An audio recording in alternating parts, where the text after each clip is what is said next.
Hi, I'm Detroit City Councilman James Tate, representing District 1, and welcome to the third District 1 monthly meeting, virtual District 1 monthly meeting, since we've had to shift things following the global pandemic. I hope that you've enjoyed the topics that we've chosen so far, and if you have, you're going to like today's lineup as well. We have the director of the Department of Digital Inclusion for the City of Detroit joining us to explain how the department is developing a citywide strategy to expand computer and internet access to Detroiters throughout the city and how you can help shape what that program does as well as who receives its services.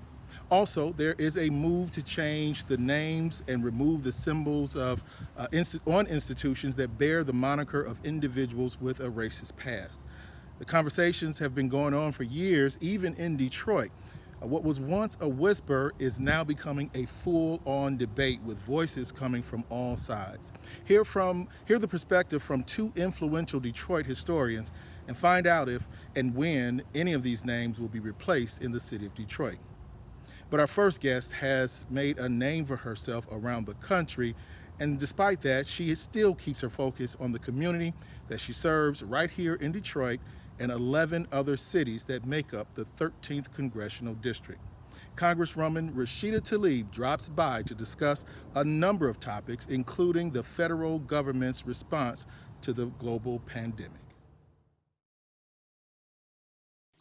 And we are now speaking, it's our honor to speak with our next guest, Congresswoman Rashida Tlaib. She was elected to Congress in 2019, serves in the 13th Congressional District, and she's here today to talk to us about a few topics of import. Congresswoman, thank you so much for joining us once again. Thank you. Wow, you turned your radio voice on just now. Well, I was like, whoa, Councilman Tate got a little radio voice, and you kind of tone it. That's pretty good. That's funny. That's funny. How have you been doing? I mean, it's been real crazy for us during this time of pandemic. How have you been doing?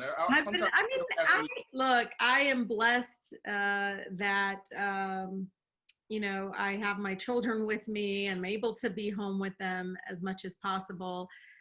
So many of our neighbors, as you know, is going through a really difficult time with the pandemic. Many of them are essential workers that, one of four Detroiters are essential workers. So they have to, go to work, and many of which don't have access to childcare and so many things. But it's been hard in many ways, I think, and this, Tate, we get really close to many of the residents we represent. They become our chosen family, and it has been hard to hear of loss, illnesses, fear, anxiety, and all we can continue to do is, reach out. And, I always say when we show up for our neighbors, we save their lives. And I truly believe that. If it's not just making sure they have access to free testing, to making sure they have resources for, when there's food distribution. But yeah, I mean, in some ways, I'm just staying really busy. I can tell you, I never expected my first term in the United States Congress to be the, war with Iran, a federal shutdown, impeachment, the pandemic.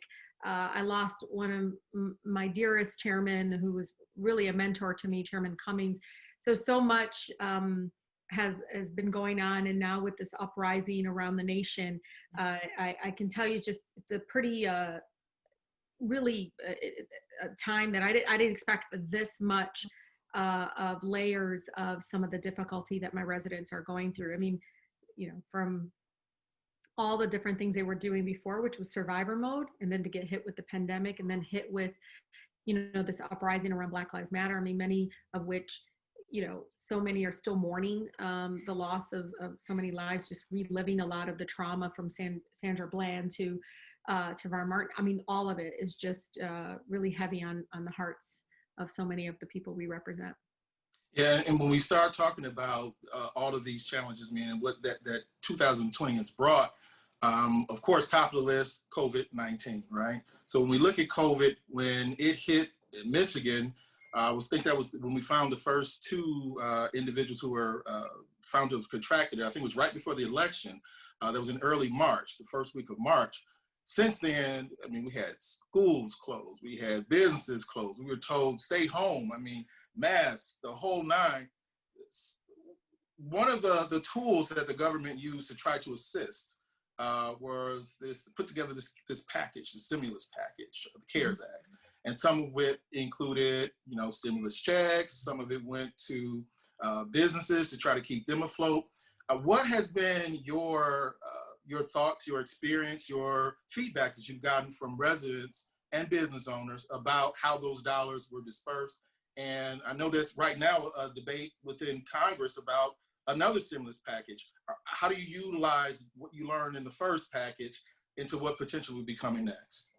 Yeah, in the first package, there was a lot of conversation about obviously helping small businesses. And what we realized is small businesses don't want loans, Councilman Tate. They want direct grants and assistance, many of which are the mom and pop shops that don't have, they don't have enough there. They're survivor mode. They don't have enough there to take a risk of the instability that the pandemic created, many of which were restaurants at that time when that PPP loan program came out from Small Business Association, SBA, administration, they came back and,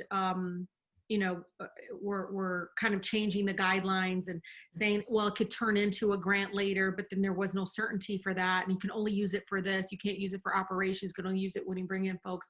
Well, a lot of the mom and pop shops, many of which, are really in our neighborhoods, in our communities, they couldn't take the risk of applying for that. So it was very much a broken system. It still is. A lot of, especially African-American owned businesses did not get access the way that other businesses did.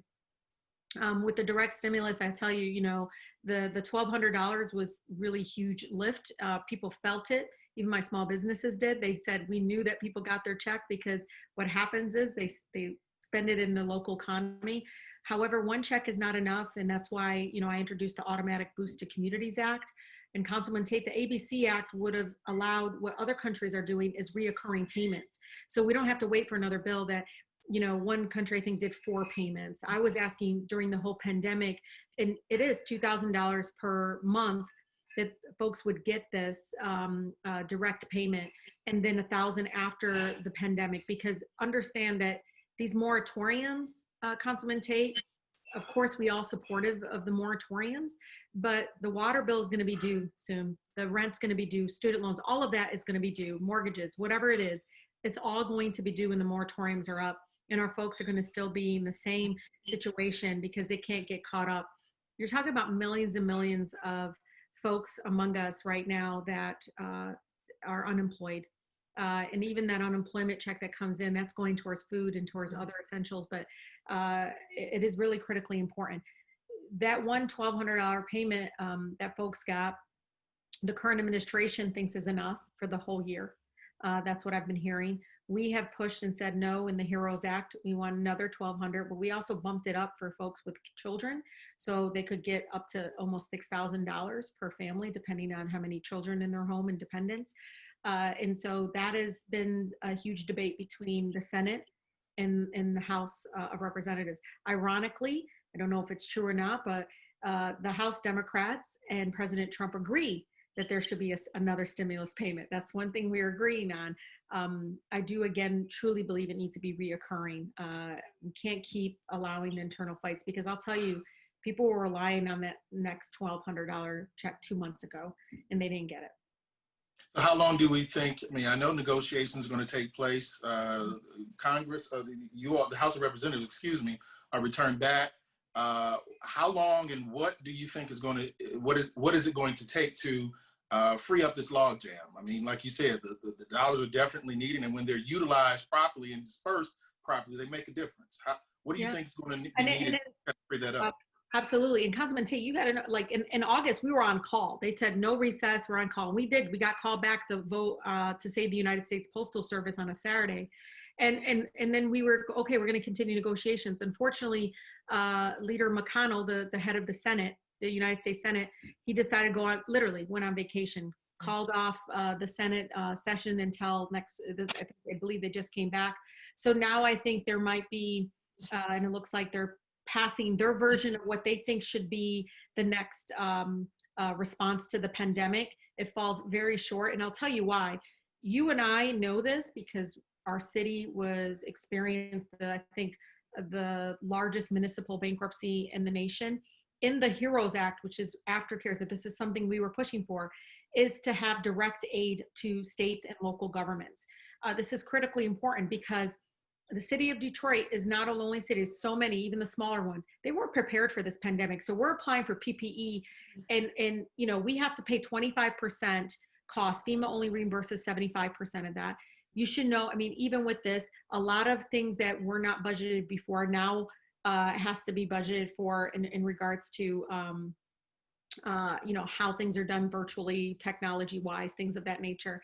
And even you're hearing from counties and state governments around the country that are saying we need direct help and aid, or we're going to end up falling into bankruptcy. And so tomorrow I'm going to be in a committee hearing in Financial Services Committee, reminding the feds that when what happened in Detroit can't happen again. I mean, people lost their retirement. We haven't been able to really truly recover from a bankruptcy like that. So can you imagine, Councilman Tate, that happening all over the country? So it's not just the stimulus and continuation for mobile testing, which is so important for communities like ours, but it's also making sure that what I call our frontline communities, which is our cities, our local governments, they're the ones who touch the lives of our residents more than Congress does. I mean, they really are the ones who touch it. They're the ones who respond. They're the ones trying to prevent the spread. And so that's been a big debate. The Senate Republicans don't want to help state and local governments, and the House Democrats are saying we have to. The good news is Republican governors, Democratic governors are coming together and saying, no, we agree. We got to do direct aid. Look, they did it for airlines. They did it for big corporations, Tate. I watched. They did it. No hesitation, with a sense of urgency. I don't understand why we're not doing it for our communities. So let me ask you, I mean, when you see that there are dollars that are available and that, you'd have now at least a fabric of nonpartisanship that's working, do you believe that, we're, as a country, we may turn a corner in this way of thinking with the shared problems that we have? I mean, this is a very, very bifurcated community that we live in. You're either all the way over here or all the way over there, it feels like. Do you think that we may be making steps towards collectively thinking about working on these problems, or we're just not there yet? We still got a couple more. I don't know. I know in my district, when I tell them, hey, in the HEROES Act, Detroit would get $1.669 billion. That to them is great, because government's supposed to be about people. So everybody agrees. I mean, even with the whole debate, Councilman Tate, about police and brutality, I mean, 62% of Michiganders across the state are saying, hey, we need to do something different. Obviously, this is not keeping us safe. There's something wrong here. It's a broken system. Let's fix it.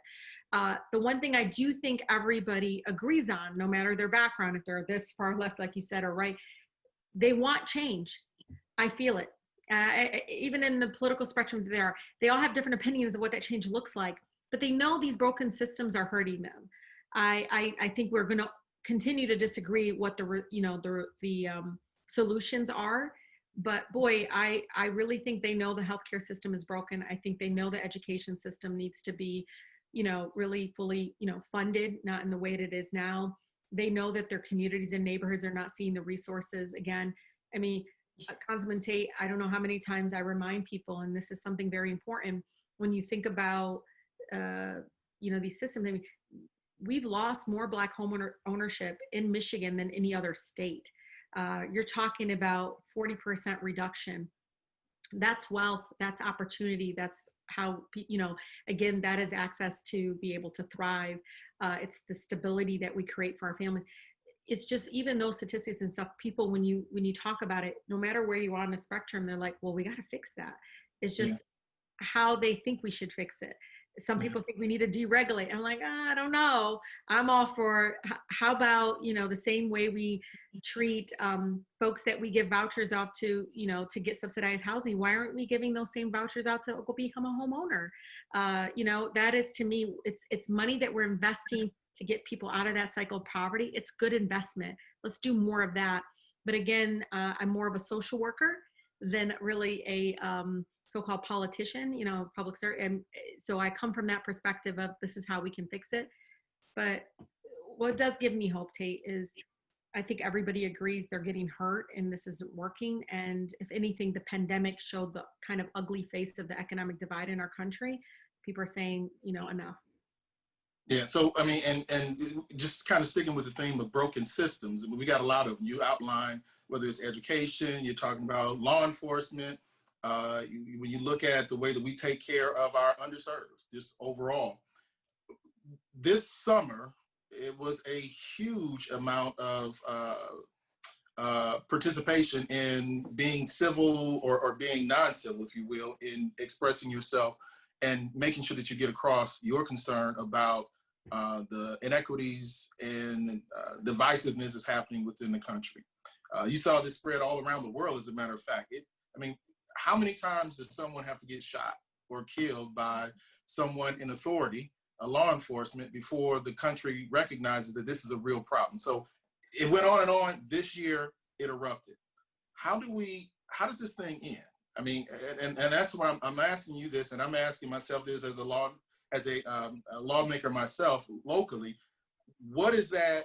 What does the end look like? Because there's always going to be some form of, as long as humans are involved, some form of inequity, and that's not excusing it. But how do we, as elected officials, make sure that we turn this thing in the right way and not just close our ears to things that we don't necessarily want to hear from opposition?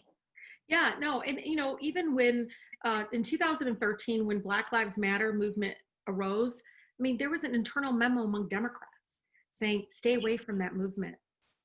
Cross the street if you see them. Now, the same people are holding Black Lives Matter signs, right? I mean, so I always tell people, even when you hear things like defund and reinvest, or pause for a second, when people are saying, hey, you've got to abolish this system, ICE is separating families.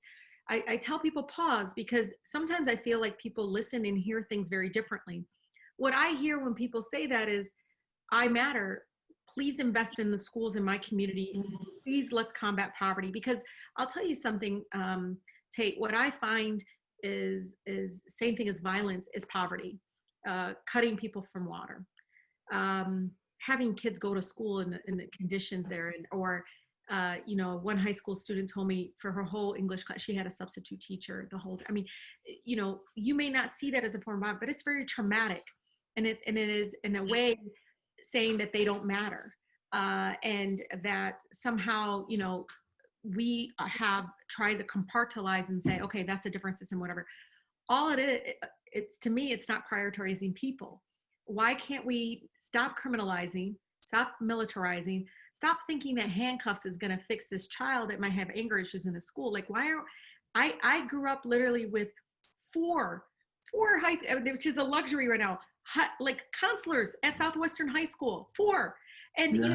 We had like security, but I think we have one maybe for a number of things. I think that's changing, but still, to criminalize mental illness, to criminalize poverty, to criminalize, children that are going through some issues, to criminalize, again, this sense of, let's just other them. And I mean, I look every Mother's Day so far, the last 2 Mother's Day, I helped raise money to bail out mothers out of incarceration, because they weren't convicted, Tate. They couldn't afford the bail bonds, the cash bail bonds. And that, to me, I mean, that alone, that broken system of, again, criminalizing, again, and some of it are, again, this is not trying to say these different crimes. You'll be surprised. They're in there for like just really minor kind of offenses, and to just overall criminalize, incarcerate, spend money on that. Because what really bugs me is when I hear children being ripped away from their parents because maybe the parent could not afford their water and had their water. I mean, this literally happened in our districts that we share. It is but you rather spend the money on foster care versus trying to help this woman out of poverty and getting her lifetime. So yes, there are always going to be these injustices, Councilman Tate, but when do we say enough? Why? Because to me, it's going to be spending that money on these kind of approaches to, again, combating some of these broken systems. From all the civil rights leaders, some point they start talking about poverty. They start talking about this form of, again, the violence that might not be, a punch in the gut, but allowing people to go hungry is violence. And so we need to figure out a way to address some of those issues, because children in Detroit are the number of children in Detroit living in poverty has actually increased. And even and that to me is like triggering for me, because that means they might be getting into the cycle. And then how do we really come out of that? But yeah, we need to listen and hear each other, because I'll tell you, we're probably all saying the same thing, that we all matter. That, and what I mean by that is our lives, and being able to truly thrive in our country matters. And so when we are out there and saying this form of oppression and violence towards our Black neighbors is real, because people are so focused on, and it's important to focus on who killed George Floyd. The knee to the neck was a police officer, but overall it's also what killed George Floyd. That is equally, to me, important. And it's sometimes these systems, again, that really other people doesn't say they matter, doesn't acknowledge that they're going through these systems that are broken. So, and it kind of leads me again to tactics, right? Because like you said, everyone wants this change, regardless if you're on this side or that side. You want something to change. And we're now in the midst of, I think now, more than 100 days of protests that have happened in the streets around this nation, certainly in the city of Detroit.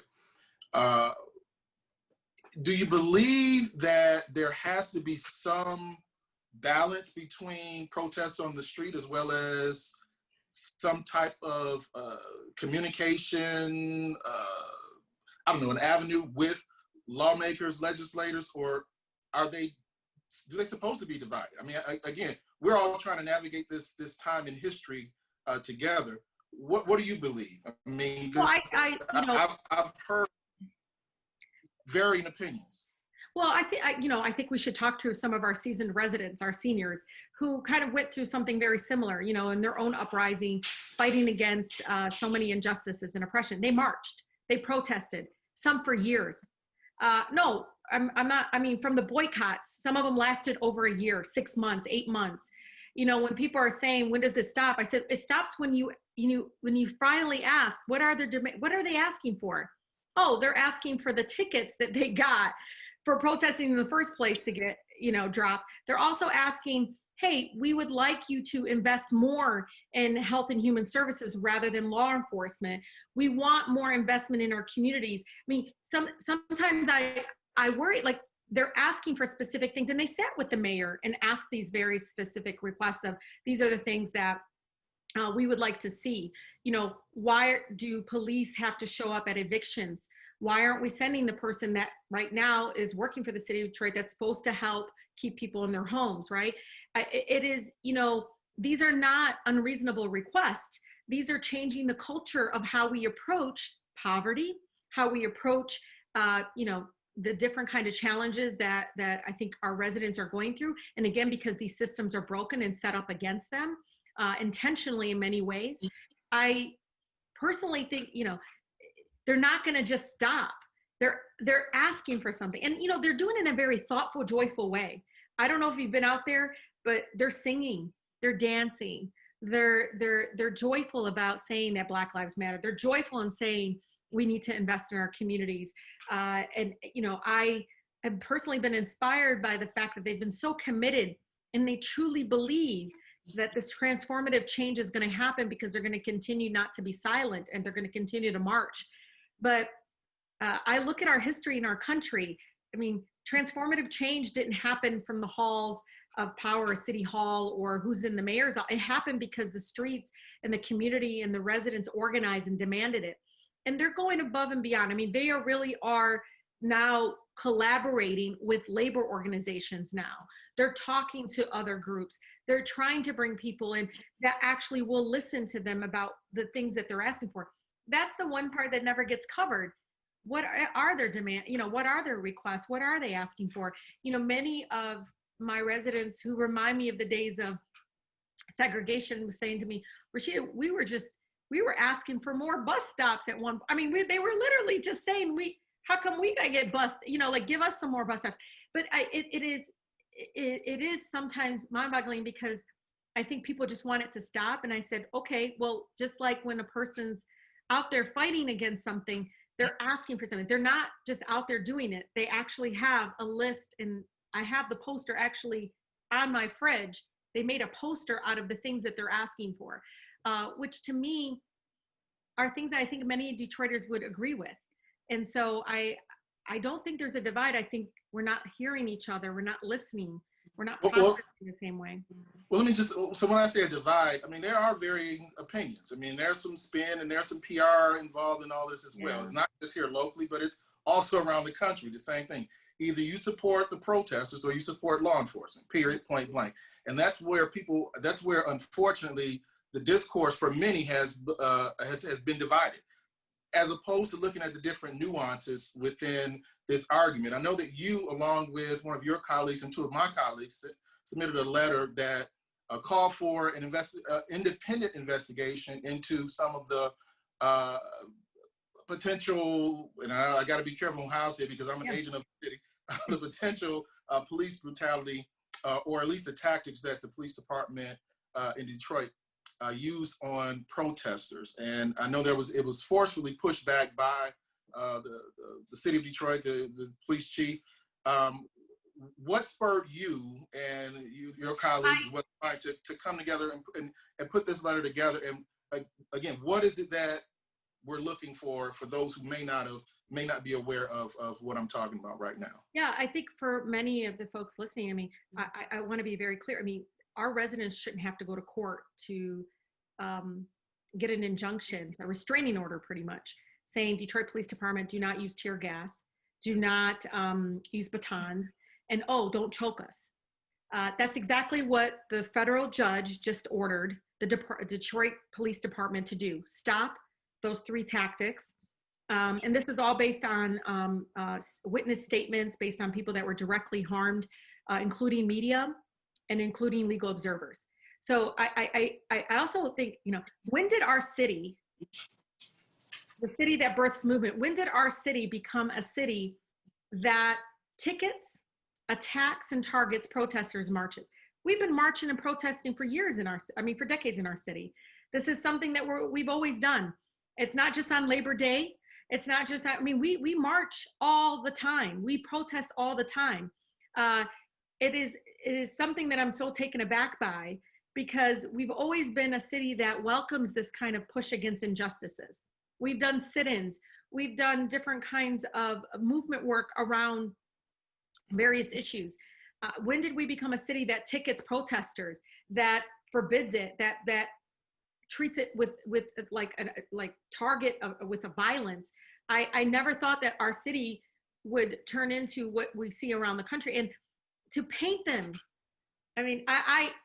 y'all have you got cameras everywhere. Show us where the protesters are violent, that you feel your lives are threatened. Show us. You got cameras everywhere.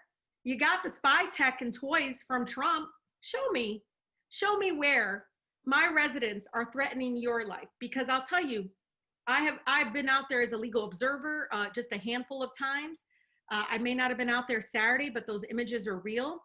What I'm disturbed by, Councilman Tate, is one of the young women, the African-American women that was chokehold by police, and people, even, Detroiters here, some elected, some community members with titles, were saying to me, I disapprove, Rashida. That's terrible. They should never done that. Well, then what are you doing about it? What are you saying? Because when we stayed silent about that, that enabled, I didn't say, but that enabled what we saw that Saturday. And I'll tell you, I asked around, well, what was it? Oh, was these green light? Well, what are you talking about? Why aren't you saying get rid of those? Why are you targeting folks like with that kind of force and that kind of violence? Because, the imageries and the things I saw with, tear gas or chemical weapons, Tate, this is not simple, and I feel like the more I hear from that end is like they're personalizing it versus the fact that you're all public servants, right? We're transparency. And there's a board of police commission that is elected. There's literally an oversight body. The whole point of the commission was we've been under consent agreements. We've been under settlements. We're trying to prevent this kind of police brutality. there needs to be due diligence to prevent that kind of violence towards those that are, exercising their First Amendment right. They're out there protesting. And again, Tate, I will not allow and stand back and make them out like they're the way they paint them with this like brush. I'm like, if there was ever any proof or video on it, he and many others would be showing that over and over again. And nothing has shown me, and nothing really would justify. I mean, these are folks that are out there very peacefully expressing again their view about why things need to change in the city, and why people that can't live in poverty anymore, how we need to stop the waters, all those things that I think again many Detroiters would agree with. Yeah, all of that, again, has been led to a very tumultuous 2020 so far. And we're still not done yet. We still have this thing in November that we have to worry about. Worry, concern, whatever word we want to use, is definitely something we have to focus on. So much so that we've had situations where there have been attempts to suppress votes around the country. In your role as a congresswoman, what is it that you can do to help alleviate any fears or provide direction for average residents, Detroiters, in this fight to ensure that our elections are fair and that they're safe? One of the things that I want to, all the listeners to know is we're blessed in that many of our elections are run locally. So we have that determined, we have that control. Many of our, I have 12 communities in the 13th district, including Detroit, and Western Wayne communities and downriver. And each of my clerks developing relationships with them, making sure they have the resources. Some of them even asking me, help me, but gather some more poll workers, Rashida, to work with the clerk on election day, want to get them trained up and all those kinds of things. The one thing, Councilman Tate, is, again, we have a local control over our elections. And what we're going to do, obviously, is work with our clerk to make sure that people know where the drop boxes are. So the things that are under control of the current Trump administration, which is the Postal Service, as you see, some of the defunding, dismantling of that. How do we make sure that we are able to not allow that to disrupt our election and hurt our democracy? So working with the Secretary of State on the locations of the drop boxes, making sure that we're able to get resources out to our clerks to make sure that they have enough funding to do those drop boxes.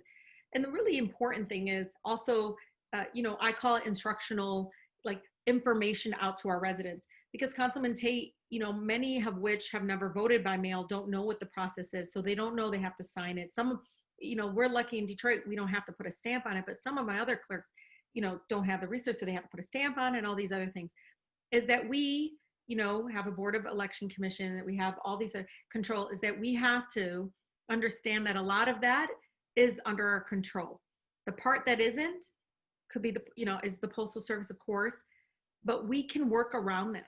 We can try to make sure that people know to drop their boxes, that they're getting their ballots on time. We're giving them at least a few weeks to be able to do it and get it in the mail, right? There's things that we could be doing. Also helping recruit folks to work on election day that, can help alleviate any of the issues that during the pandemic, some of our older residents that work the polls couldn't do it, trying to alleviate all that. But we have control over our election and making sure every vote gets counted. And then, of course, the other layers of government comes in, but we are the front line. So our clerks are essential. We have to hold them accountable. We have to make sure they have resources, that they're giving these ballots out to our residents, and all of the things I think that will make sure and ensure that every vote is counted. All right. Well, Congresswoman, you've been very generous with your time. Is there anything, any last words you want to impart upon everyone? My Congresswoman in District 1? No, just to know that, it's not just around policy, but getting people through everyday issues and challenges you're going through is something that goes hand in hand with policy work. So don't ever hesitate to reaching out to myself or Councilman Tate. You shouldn't have to wait for us to pass an ordinance or a bill to change your lives immediately. Sometimes when you're coming to our office, you're giving us ideas around what change needs to, happen within policy and within city administration.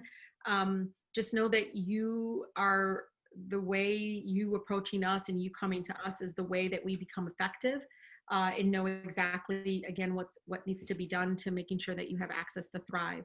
And look, my door is always open to you, and one of the key things is I never want you to ever feel like um, uh, your voice doesn't matter, your opinion doesn't matter. Just know that when you reach out to me, it makes me think, it makes me pause, I listen, and then I react. And so just know that you'll have a partner in me, and all I could do is work as hard as I can to making sure that you again have access to everything you need to protect your family right now. Again, thank you for all your help and assistance over the years that we've known each other. You haven't changed, and please don't change, because that's why we and appreciate you.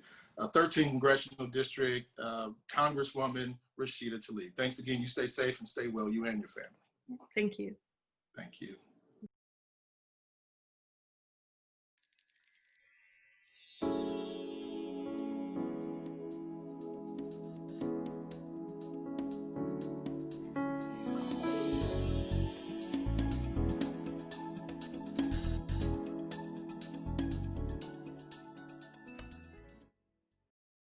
Hi, I'm Detroit City Councilman James Tate, representing District 1. And today we have a very interesting conversation, and one that is very timely based upon what's going on in the country and actually around the world. And we wanted to focus on the potential renaming of streets and institutions that are honoring those who have racist past.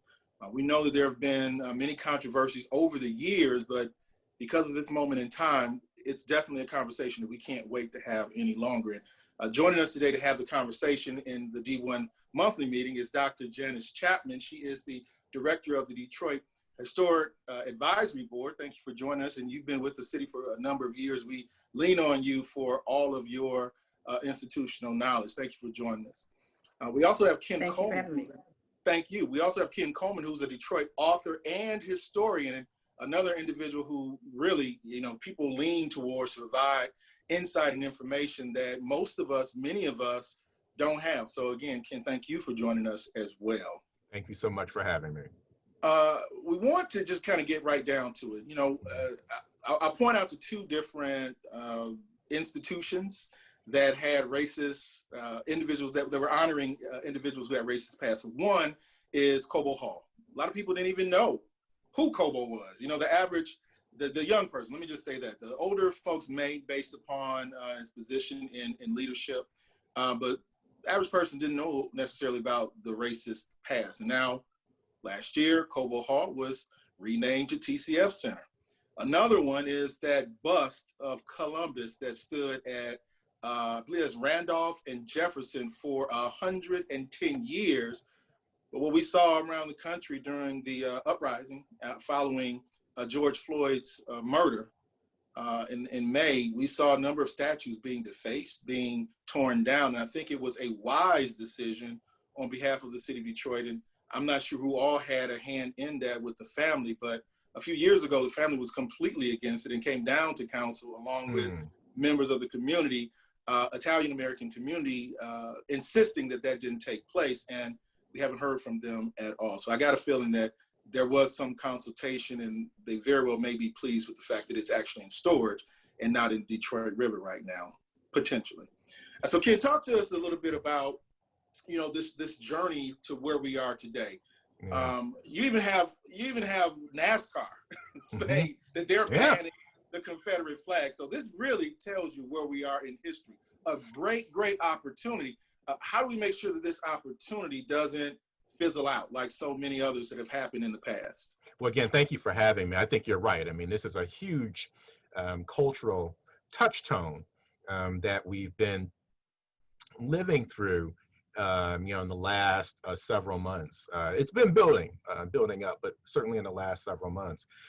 I think what's important, Councilman Tate, is that I want to see an approach that really respects the societal and cultural norms of a community, meaning, cultural norms as a society, they change over time. A lot of it is because we learn more. In often cases, it's because we learn more than we did know collectively. I'm concerned about certainly moving away from in public spaces, sort of big public spaces,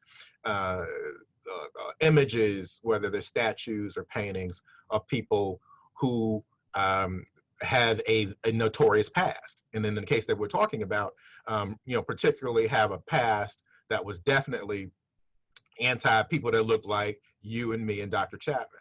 I think that those symbols need to be removed.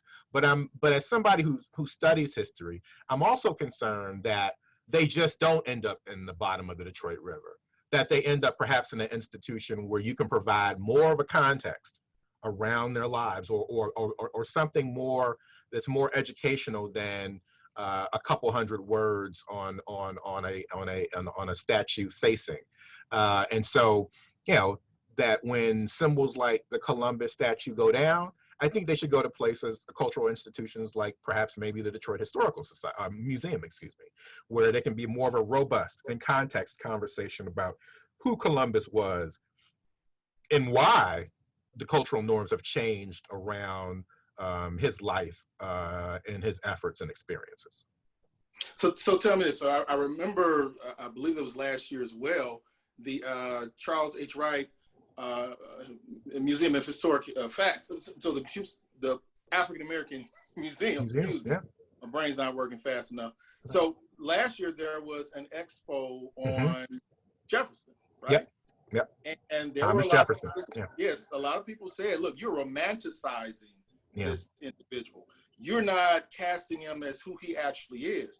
But again, the pushback from the museum was, and this is a exposition that's going around the country. Look, we want to give a more full presentation of what this individual and those around him entailed and what they experienced. How do you can you have both ways? I mean, if you put it, I think you can, Councilman Tate. I mean, look, I think that people of reason can disagree on issues like the Thomas Jefferson exhibition that came through the Charles H. Wright Museum. But I took the position, and I understood people who provided the pushback, but I took the position, it's better to tell that full story within the context of the Museum of African American History than have, Jefferson Avenue just remain Jefferson Avenue, and there's no context or conversation about who Jefferson was. I mean, we've all grown up in Detroit, and Jefferson Avenue, for example, is one of the major thoroughfares in our city. But how many times, I've got a 12-year-old, I don't know that my 12-year-old is necessarily making that connection between the street that's a half mile away from where he lives and the person that was named after.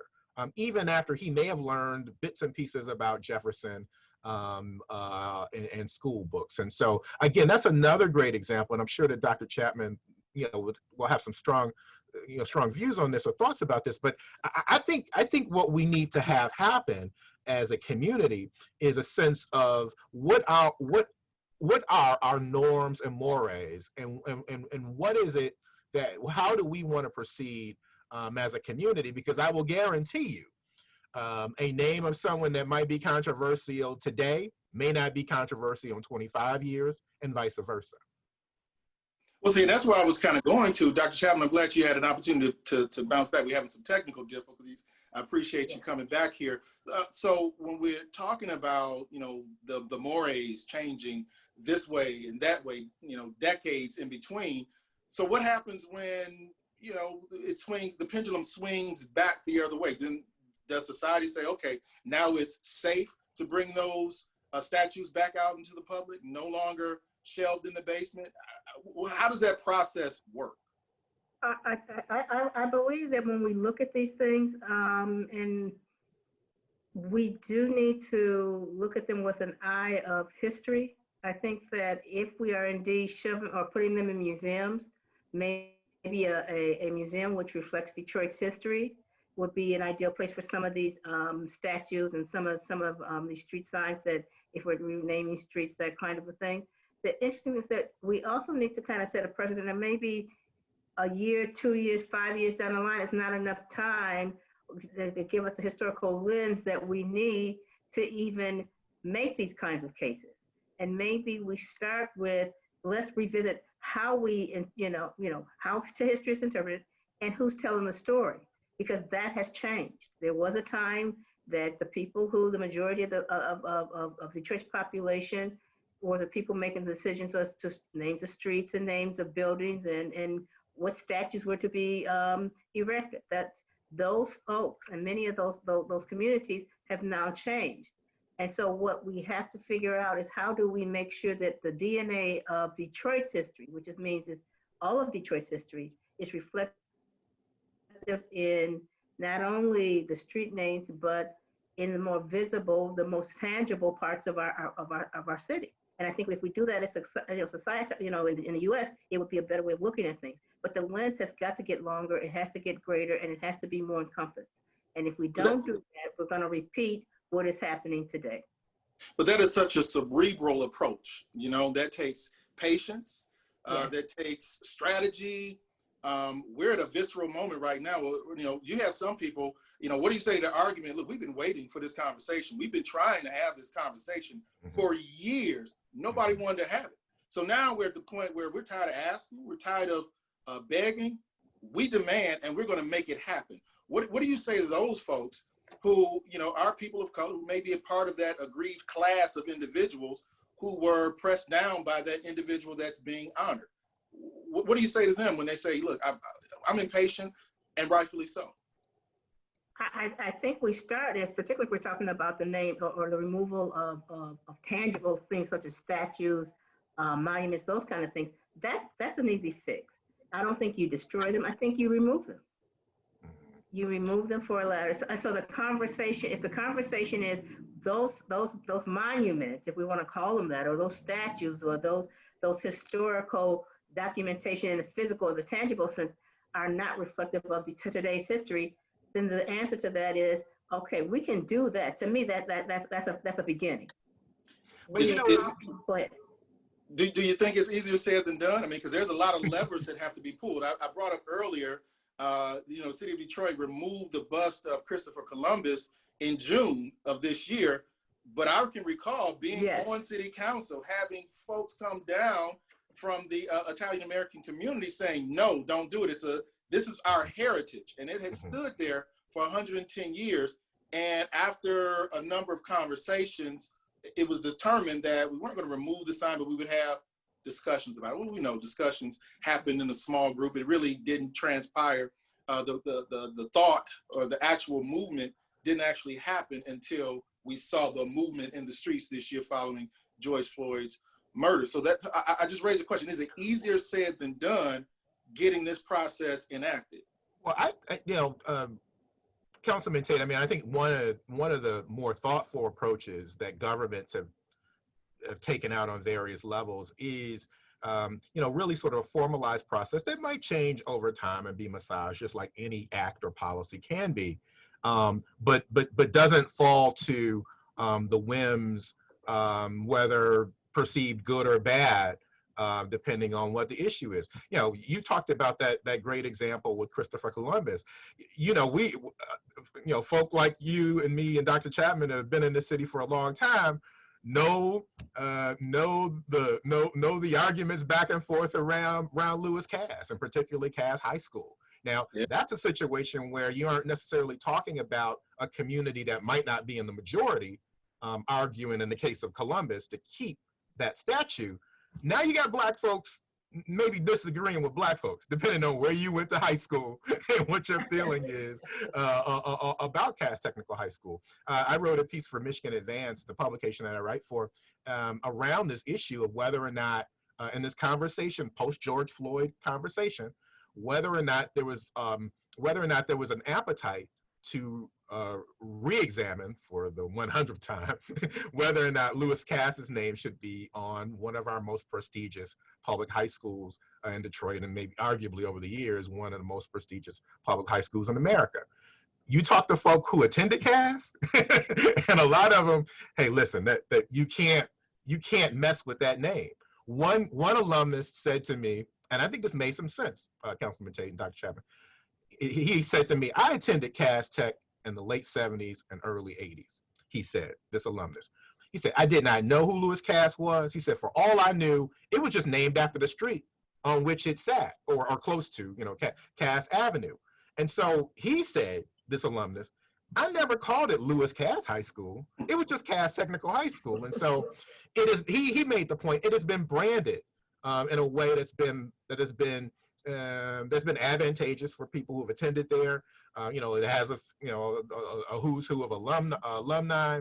And his point was, wait a minute, let's go slow on this. I mean, we branded this, the school has been branded over decades and decades and decades.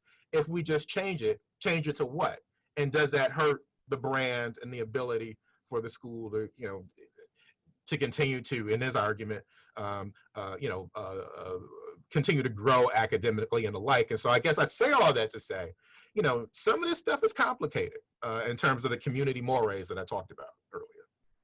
So let's go back to, I know there's some informal groups who've been meeting, as I mentioned before, over the years, trying to get this movement going at various locations, whether you're talking about a street, whether you're talking about a building, or you name it. It's that there's definitely some community attention that's been made over the years.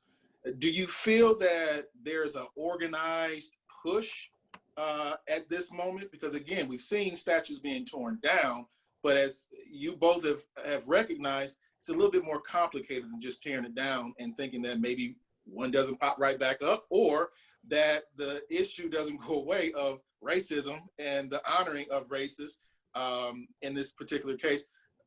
Are you aware of any active collaboration, organization to really look into this issue, not on any particular, but just as a whole? I guess I like to speak to that, if I may. I think that in the city of Detroit, there are several, or depending on what neighborhood you live in, what you're thinking right now, there are a variety of organizations, groups under an umbrella that talks about the renaming or the removal of what they consider negative history. I consider history. I think it's really important that there hasn't been any one group of or somebody who has been able to bring all of these entities together under a banner of saying this is where we are. I think people want changes for streets, for buildings, for removal of statues, for a variety of reasons. So as many people as there are there, and in many ways of looking at this, that's how many different reasons that people have for maybe the removal or the changing of those names, streets, monuments being removed. So I think that, I don't know if it's even possible to come under one great umbrella in that sense. It's like history. It depends on who's telling the story. Yeah. So I think Dr. Chapman, I agree largely with Dr. Chapman said. In addition to that, and maybe not necessarily on the other hand, in addition to that, we are a body of law. And Councilman Tate, you've been through many budget seasons when a department brings to City Council its wish list in terms of what its budget should look like for the next fiscal year. You hear that argument in a public forum. You also, because of the way our government is set up, public comment is provided for, and you oftentimes hear maybe both sides of why a department should receive more or receive less. I guess what I'm suggesting is that we have, rather than a set of community mores where on one night at one rally, a group can decide to take a statue down, that we have a process, a formalized process at the city level and at the school level and other governmental entities where the rules of engagement are there for everybody to adhere to, abide by, and agree to, right? And that community more, whether it is the subject of a school board of education vote or a city council vote, or an elected, or an executive, the executive might have a power to unilaterally, like in the case of Columbus, I think that was a power that the mayor had unilaterally that did not go before council. Not saying that's right or wrong, but that is the formal process. And all I'm suggesting is that we have that, because you don't always know Benjamin Carson was a very popular individual. The physician from He's Southwest still Detroit. popular. He's very popular. Yeah, great point, Brother Tate. But there was, so I guess the way to say this is there was not the pushback that you would have had about Benjamin Carson being on the name of a school 25 years ago. Some now of his recent political history has suggested to some extent the community mores that that's not a name that a lot of people want to see on a school. But when the Gifted Hands book came out, or for people that grew up in Southwest Detroit and know him from Southwestern, he was an inspiring individual. I just say, in the span of his lifetime, community mores may have changed significantly. So we need to have a formalized process, it seems to me, that speaks to that. The Detroit Public Schools is weighing a policy. I've had some, my wife was a board member at Wayne State University. They've had a long-standing rule or policy that they don't give honorary doctorates to living people. That's just a process that the school has come up with, the university has come up with. I'm only saying that again, to sort of point out that this ought to be codified, it seems to me, in some degree of policy at whatever level is appropriate.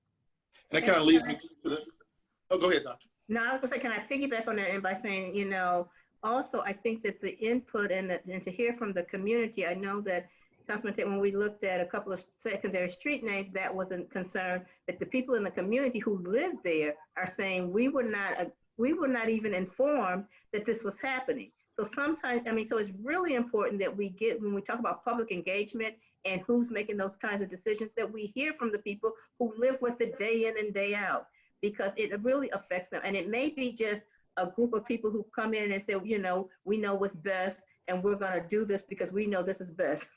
And that's not the case. So I think it's really important, not only the entities that you've talked about, Ken, in terms of the governmental folks and codifying, but it's also that we must hear from the public and the community before we make those kinds of decisions, and hear what they have to say, and take into account and seriously take into account their input.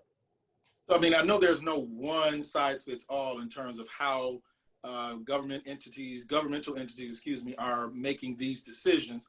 Should there be some uniform type of way that, let's say, if you have concerns about a Wayne County road or a Wayne County statute or a Detroit statute or a Detroit road or a state of Michigan road, like Woodward or something like, should there be some type of real simple process that you can follow to at least begin having this conversation with governmental figures like myself who could actually start to pull some of those levers? Absolutely. I think so. Go ahead, Dr. Chapman, I'm sorry. No, I was gonna say absolutely, but you go ahead, Ken. I think that's where we are when you talk about that. I want to give your body, Councilman Tate, a lot of credit in this. I've worked on a council staff. I've been part of a charter commission. I understand how rules and policy is codified within the city context. But your body has an internal ops committee. I don't know where the renaming piece actually sits, but I do remember being a child in the late 1970s and realizing that we were going to have a new riverfront arena. That arena ended up being what we knew as Joe Louis Arena. Well, how did it get its name? It didn't get its name because Coleman Young, the mayor at the time, decided that was going to be the case. It didn't get its name because Irma Henderson, the city council president at the time, decided that's what it was going to be. It got that name because a community organization petitioned council and formally asked for it. And 9 council members, at that time, of course, they were elected citywide, voted in the majority to make that happen. That's a process I think that works. And that was more than 40 years ago. And so I don't know that we need to reinvent the wheel, Councilman Tate. I think that process and policy can change over time.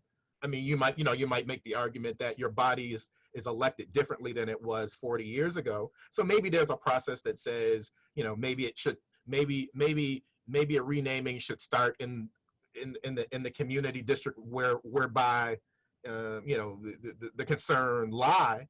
But either way, it's a process, right? It's a formal codified process. And I've seen that work at the school district level in Detroit, and I've seen it work at the city level. And I'm not sure what the county process is, but I think that I think that a process like that should be the case there if it's not. Wayne County has a process. It's very similar to the city council's Okay. process. I must, that has been enacted. I did reach out to them in this, and there is a process. I mean, there is no process with the state because I also reached out to them Okay. when all of this was going down, and they unfortunately don't have one. And everybody's looking for direction as to how to make to address this issue, because it is a very hot topic right now. People have made it known. The community nationwide have made it known that we don't, things have to change. The way and how we honor those folks and identify with our communities have to change if they're going to be more inclusive and include everybody as part and parcel of that history. And those bad actors, if you want to call them that, and those statues that are representing a part of history, and the Confederacy wanted to separate. This is what I find so ironic. From the Union. And we were on the Union side. Honoring them as if they were, up there protecting the Constitution and the United States. So I think sometimes we have to kind of look back and go, wait a minute, some of this doesn't quite, kind of balance out or mesh for any of us.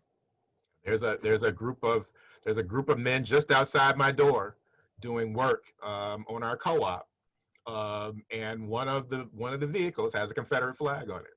And my wife and I had this conversation in the last hour. It's like, now I venture to think that the majority of my neighborhood is not down with it, and we're paying them to do service in our neighborhood. So I mean, I point that out that there needs to be a process. I'm a big enough government person. Worked in government, covered government to recognize that when you codify things that may not be the best, you may have law. It's like making sausage. You may have law that not everybody is down with, but there is a process. And when you don't have a process, you have anarchy. It might be Alexander McComb's statue that's defamed today, but what if it's the Charles H. Wright?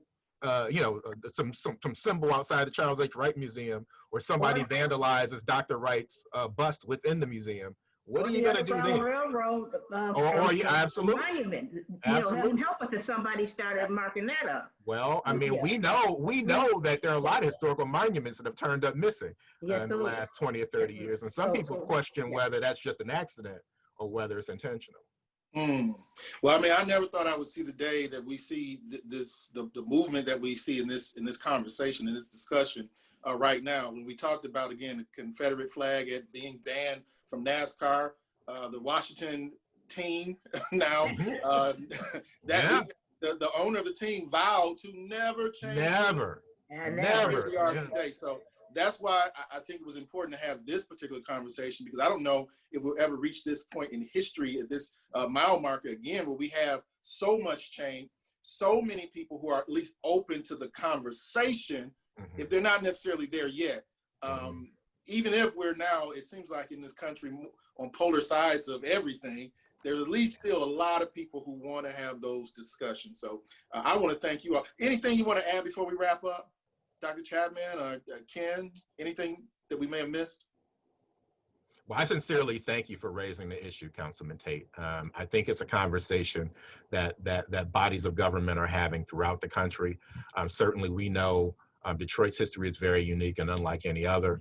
And I think it's never a bad time to have this conversation, particularly if we're doing it from the standpoint of trying to, codify or create or understand what community norms are, and not whimsically, going through and making decisions that may be great decisions on Saturday night, but 70 years later may not be the best decision. And I would just like to say that, as we move forward and as we continue to look at this question, that we ensure that the interwoven histories of Detroiters, particularly those who have not been, whose stories have not been told, are told, and that we find a way, be it through secondary street names, be it through renaming of buildings, schools, etc., I think it's very important that our young people realize the importance of their families and their their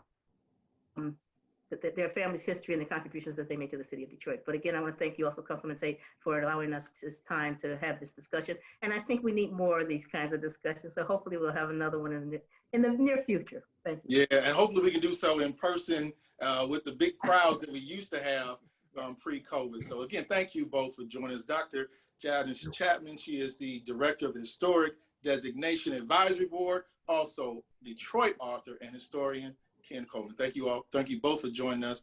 And please be safe and be well during this crazy time of everything that's going on. Many thanks. You as well.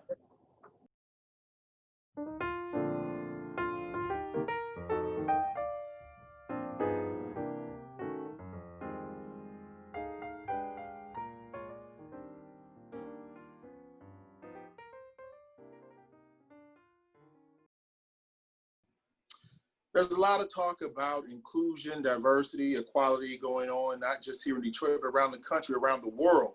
Today, on this program, we're going to be talking about inclusion, not just any type of inclusion, but digital inclusion. As we all know, we're now in the virtual world as a result of COVID-19. When COVID hit, we had to basically go home and close the doors. But now we're at the point where we're opening up the economy, opening up schools.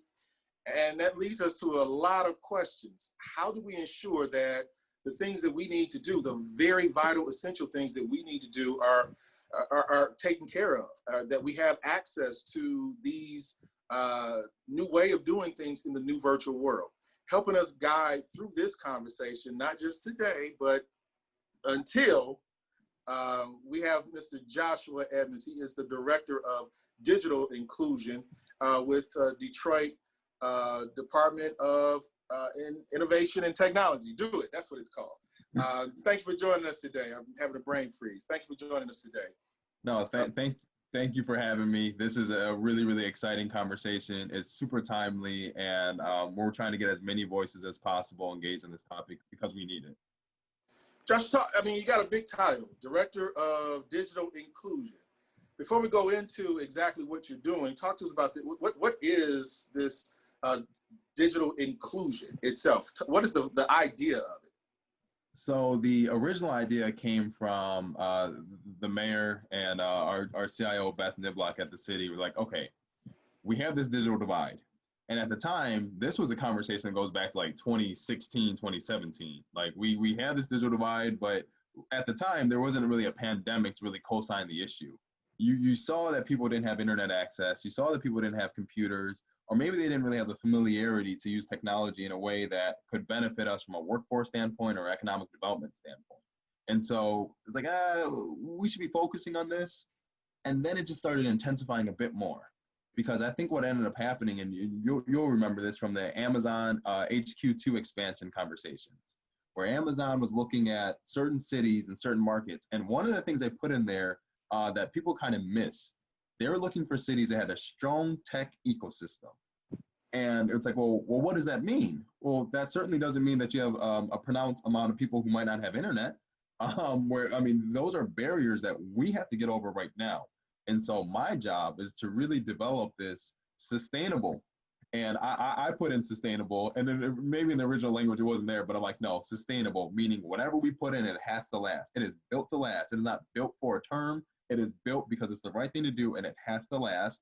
But building a sustainable digital inclusion strategy where our focus on digital inclusion is on internet access, devices, and digital literacy and digital skilling. And really a sub-focus on those to say for employment, for well-being, and for learning's sake. And so for one of those three things, someone's going to be able to subscribe to either one or all three of those things in the context of the type of internet you have. You might only have internet on your cell phone. You might only have internet in a high-speed capacity in the home, which is what we want.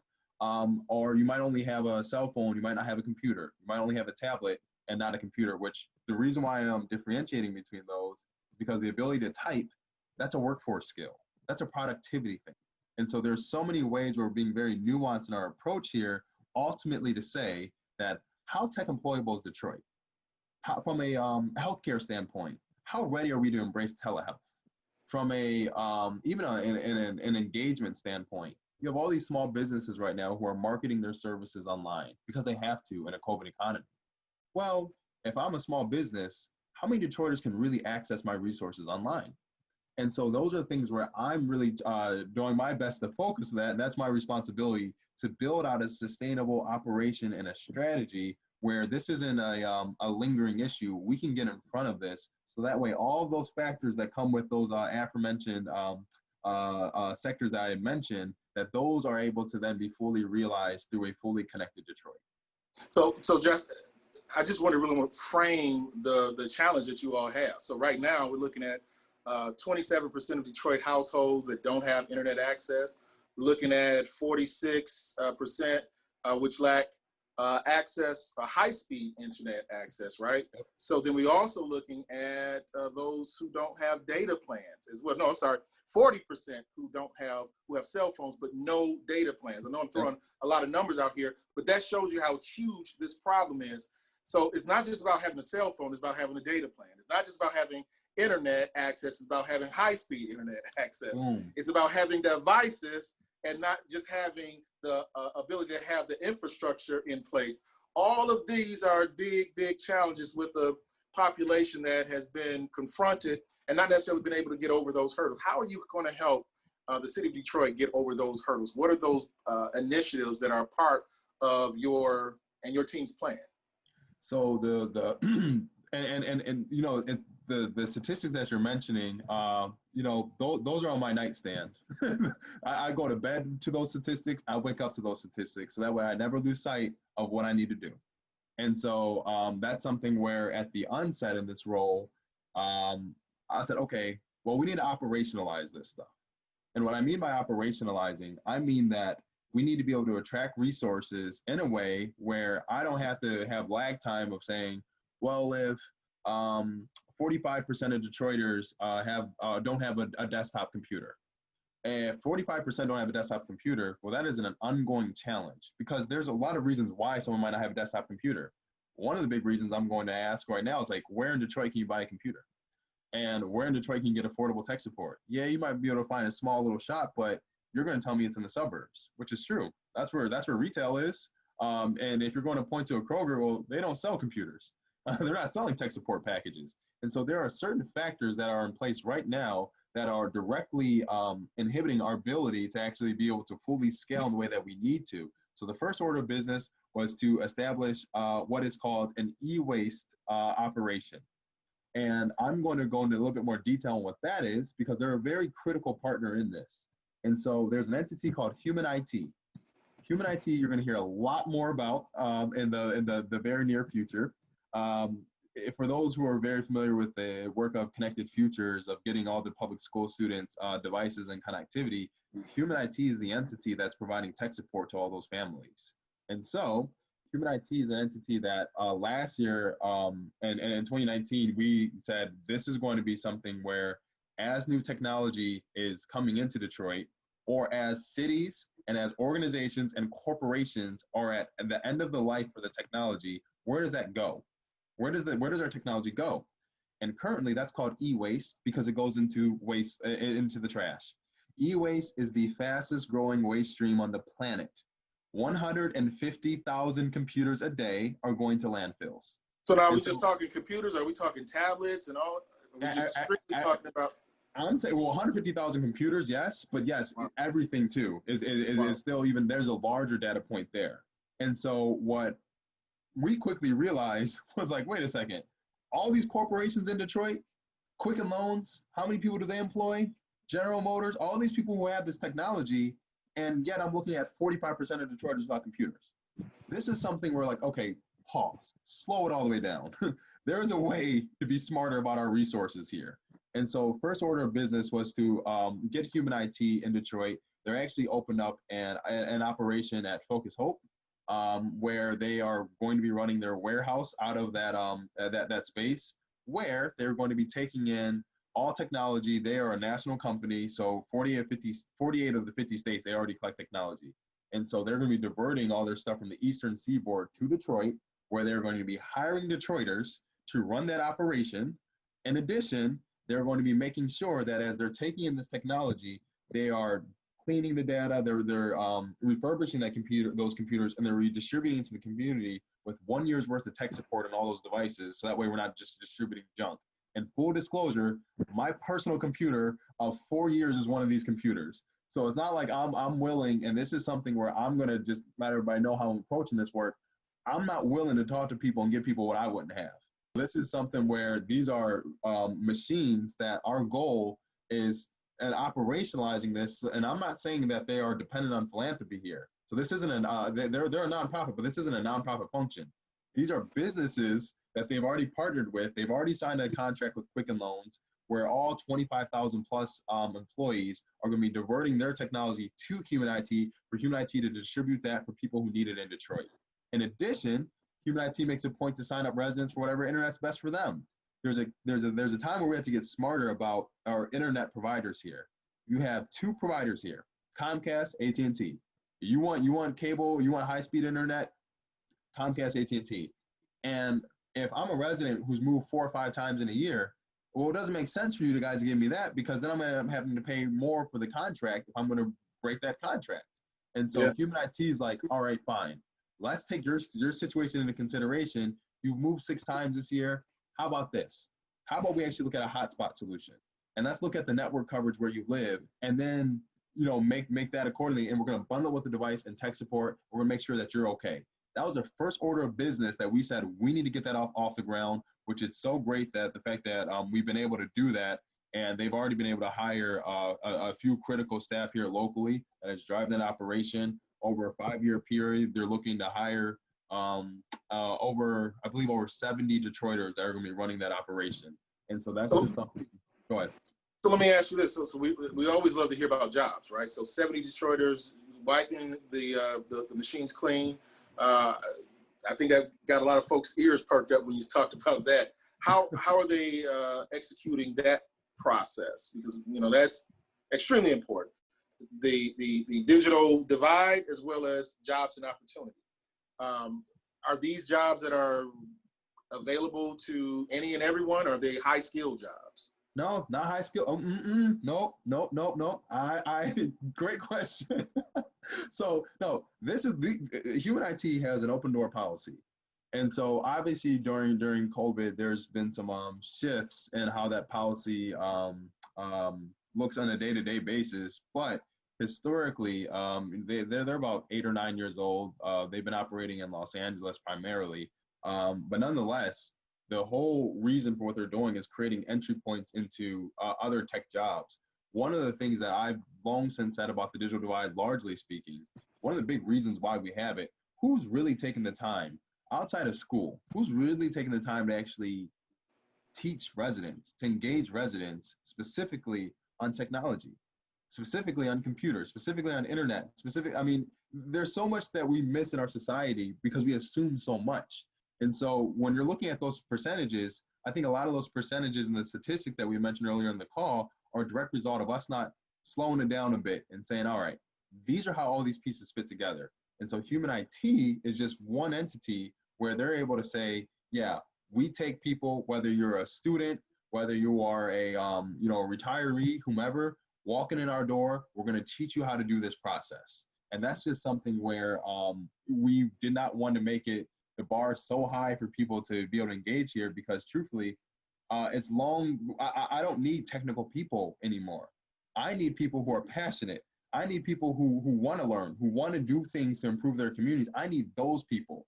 The tech stuff, we can teach that in a very short amount of time. We're not looking for degrees here. We're just looking for people who really care about their community. And that's extremely important.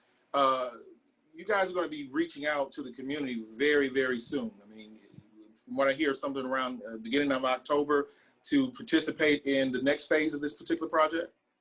So so Human IT is one entity amongst this larger body. So the initiative, the operation, I should say, for digital inclusion that we stood up is called Connect 313. You're going to hear a lot more about Connect 313. If you haven't already, I hope you've heard something already, but if you haven't, that's fine. Connect 313 is not just the city of Detroit. And so many times people look at it, and truthfully, I had even said, hey, let's call it Connect 313, because I needed it general enough for people to understand, okay, that's no one organization's think all over it. Like that is a collective general brand. And so you're going to hear United Way is part of Connect 313. You're going to hear Quicken Loans is part of Connect 313. You're going to hear the Knight Foundation and numerous other, the Detroit Community Care Network. All these different entities are all Connect 313 partners. And really what we're trying to get people to realize is that our collective interests are better than our single interests. And so when I'm bringing up Human IT, that is one entity within the Connect 313 structure.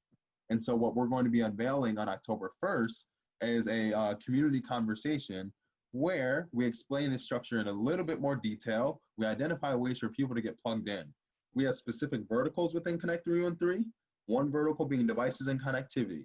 So if you're very passionate, or if you need devices and connectivity, but if you're passionate about expanding those opportunities to other Detroiters in a broad fashion, devices and connectivity. If you're looking at digital literacy and digital skilling, so how do I get that familiarity? How do I upskill? I've been really wanting to learn how to code. I've been really wanting to learn how to get more involved in cybersecurity. We have a vertical for that. And so people are really wanting to explore those options there. That's a vertical.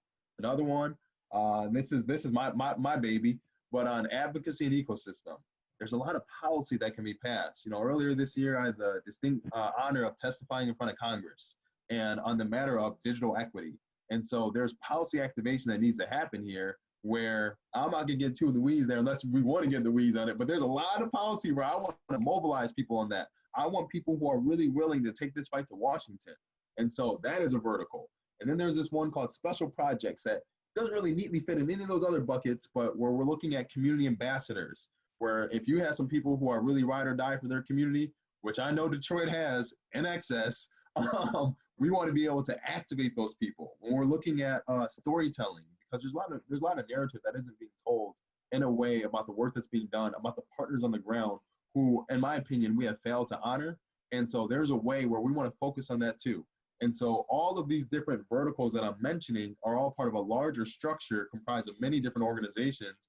And we really want as many residents engaged and feeling empowered to be involved in those discussions. So that way they feel like it's a good use of their time and they're actually able to see actionable change in a very transparent process while getting to know some, I would say, some great folks who are already involved in Connect 313, broadly speaking. So we're looking at, 5 years from now. People like to break things down into bite-sized pieces, 5, 10 years, whatever. So we just look 5 years down the road. If you have everything in place that you are looking to have in place, all the folks who you need in place, all of the technology, all of the systems just come and work collaboratively. What are we looking at for the city of Detroit in 5 years under that premise? I'll do you one better. The mission at Connect 313 is to put in place by 2024. So okay. I'm gonna say 4 years from now. We like 4 years. All right. And this is so ideally all those verticals that I'm saying, nationally, there's a conversation right now that's being had where people are looking at this digital divide as a long-term issue, which it is. It absolutely is. There are just iterations. And so certain people are looking at in rural America, for example, in some of those parts of rural Michigan, where they have terrible cell coverage, they're just looking at how do we get internet here? Yeah. And so those aren't our problems. Our problems are much more how do we afford it long term? How do we get more competitive where we just don't have two options, where it's just not AT&T and Comcast? That's duopoly doesn't really benefit us. There's no competition here. And so ideally, this in 4 years time from now, I'm envisioning a Detroit where every Detroiter has a computer, every Detroiter has high-speed internet, not just internet, high-speed internet. And every Detroiter has the means, if they so choose, to take advantage of digital literacy and digital upskilling programs that are tailored to their needs. So if you want to go in there from a workforce capacity and get a high-paying tech job, that opportunity is extended to you. If you want to go in there and just say, hey, I just want to, all these people are talking about this Instagram thing and they're talking about TikTok. What the heck is going on and how do I use it? Cool. That is a well-being type thing. Or even, hey, I heard you guys were talking about jailbreaking fire sticks. What does that mean? I mean, all of these things where we're looking for that activation. And so 4 years time, We don't want to be hindered by, I mean, Detroit is, like many cities, we're always going to have our issues that we have to persistently rise to the occasion to address. But the ones about, hey, how do we get a computer? Internet, how do we figure that out? Skilling, typing, whatever, how do we figure that? Those aren't going to be our problems in 4 years' time. That's the goal of this. I don't want those to be our problems. I'd much rather say, hey, Microsoft is calling us and they want to expand the headquarters here, but so is Apple. And man, we got a lot of work. We got a lot of workers. We're probably going to steal them from FCA to do this. Like that's the problem. Those are the problems I want to have. And so I'm not saying that we're going to be devoid of issues on this front. I just want to have different problems. And I do not want to be caught up in having a conversation 4 years from now that how are we going to get a 12-year-old a computer? That is no, absolutely not. I don't want it to be that seniors who want to talk to a doctor are going to say that, well, how do I do this telehealth? We should already have that infrastructure in place. And so 4 years time from now, that infrastructure is covered and we're going to have a different set of problems and a different set of challenges that I'm going to be eager to see how Connect 3 and 3 can address. But it is not going to be us being hamstrung about who doesn't have a computer, who doesn't have internet, because let's be honest, it's 2020. We don't need to be having those type of problems. Yeah, and that's a big project that you're working on. A lot of different tentacles that are kind of reaching out, which is going to be expensive, extremely expensive. Human collateral as well as financial collateral as well. My last question is, how is this thing going to get paid for? I mean, I just heard about a $1.4 million investment into Connect 313 by Rocket Mortgage. Who else are the partners? How else is this thing going to be paid for? Because I know the city of Detroit just doesn't have it by ourselves to lay all this out. This is a very, very extensive project. It is an incredibly expensive project, and yes, you are spot on. And so one of the things that people will often ask, well, is Connect 313 a nonprofit? No, it is not. I'll be very clear. No, Connect 313, it is a partnership structure. And one of the things that we do have is the Connect 313 fund. That fund, we're thankful for the Rocket Mortgage Classic and the leadership from Quicken Loans to say, hey, we're going to earmark dollars for this. But in addition, who else is adding to that? Microsoft. Microsoft is dumping money into this, saying our collective interests are being represented by Connect 313. And so the goal is, if we're able to showcase that we can steward these resources accordingly, and that we are getting community voices that are helping us steer these, we are now making a model where we are showing that we're good stewards of the dollars, good stewards of resources, and we treat our residents with respect and dignity. That then allows us to be able to attract national funding, because I don't really want to exhaust our local. Locally, we already have some incredible philanthropic entities who are already leading the charge on a number of things. What does it look like me robbing from Peter to pay Paul here? Because then it's whack-a-mole. We hit the digital inclusion mole, but I'll pop something else. I'm like, oh gosh, now we got to do that for that. So I don't want to exhaust the local ones. Nationally, I want to create, and what I've always said from the beginning, Connect 313. One of the visions, yes, is to ensure every Detroiter is fully digitally included, but a sub-vision, and this might be a little bit of my ego, so I'll admit, but it's become the national model for digital inclusion. And we get the national model by attracting national resources. And so when I did that congressional hearing earlier this year, the Democrats and the Republicans alike had said, yeah, Josh, we admire your passion. We see what you're doing. We think that Detroit is in good hands as it relates to this digital divide. However, we need to see the public sector, the private sector, and the community all working together. And only then, when we see that, will we invest with our federal resources to address this issue. So what I said was, message heard, message heard. So I went back to Detroit, nodded my head like, okay, I got something for you. And so this Connect 313 thing that we're doing here, it is the whole goal is to be able to attract those resources. Yes, it's expensive, but we are showcasing now that we're building the infrastructure to do exactly what they said, that if we build those out, that they then will come up and they're going to support in a larger way, which when we get their investment, we're then able to get much more investment from the private sector as well too. And so at the end of this, I need residents who are really engaged, who see this, who are passionate about that, who are willing to link arms with us, link arms with these corporations here locally, and we march forward together, because together we're able to make the case for us to be able to receive these resources in a larger capacity and much larger than what locally anyone can do for us. Last question, we've got a couple seconds left. How can people get engaged, involved, and potentially even contact you or someone from your team? Oh man, look, well, if they want my email, I can drop it in there. Heck, Well, I'm not going to give my cell over this, but on my business cards from the city, it is my cell is on those, and residents do text me because I'm like, look, you got a problem with your internet provider? Let me know. Who is it? Because I know these people now, and so Okay. I'm using that. But however, one, my email. If you just want to talk to me and say, hey, would love to have a conversation with you, or I usually get my kids are really into technology. Where can they plug in? So I'm like, cool. I want them too. Your kid is doing some video game stuff. Cool. I love that. I need those inroads. But in addition to that, we have a survey. We can put a link for people to sign up. That survey, if you complete it, allows you, one, to get on our mailing list. So that way, when we have these meetings, these weekly meetings leading up to those larger community conversations, we're getting those voices on those calls. So people can get engaged right then and there. You're seeing how the sausage is made. You're seeing me get frustrated on these calls, and we're thinking through this stuff. This isn't, some very sexy, already figured out thing. This is us going through it together and marching through the mud. And that's exactly what we're doing. So one, that survey link's we're going to be allowing people to do that. And two, we also have a Connect 313 listserv. And so for folks who want to get more mailing, when I had to look for people to staff those human IT roles, and even when Quicken Loans was hiring their program manager for digital equity and inclusion, I pushed those jobs through that listserv. And so for folks who just want to stay more involved in what we're doing in a broader fashion, and for folks who want to get involved on those community conversations at the end, usually we feature and highlight some residents who are doing incredible work, signing up for our Connect 313 listserv. And so those are ways where, again, if you might not have a lot of time, but you want to stay involved, the Connect 313 listserv, in addition, hopping on those community calls. If you have maybe a little bit more time and you really want your voice heard, we could really use you on those weekly work group calls, for which the survey is what you need to do. And so, we're trying to, and as more opportunities come up, we're trying to mobilize a volunteer core around this too. So if you want to volunteer, we need those too. So we're still figuring out how to do that specifically. Yeah. But if you want to weigh in on that too, we need. There's a way to do that as well, and that's the beauty of it all.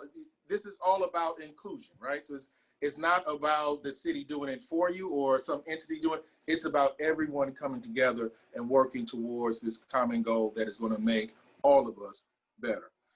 Joshua, we appreciate you. We appreciate you joining us today.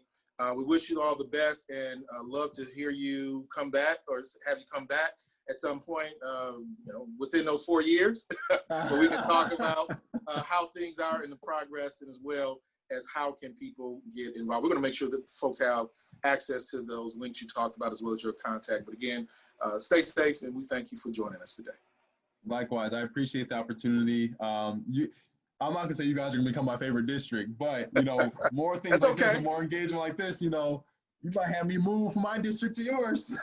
Have space. Come on down. Come on down. Thanks again, brother. Appreciate you. You take care now. Likewise. Thank you. We want to thank you for joining us today, and look forward to providing you with more information and ways that you can play a role in shaping the direction of the city that you live in. If you have a topic that you would like for us to discuss, please drop us a line at Councilmember Tate at DetroitMI.gov, or you can leave your comments right down at the bottom below. Until next time, stay safe, stay well, and we'll see you soon.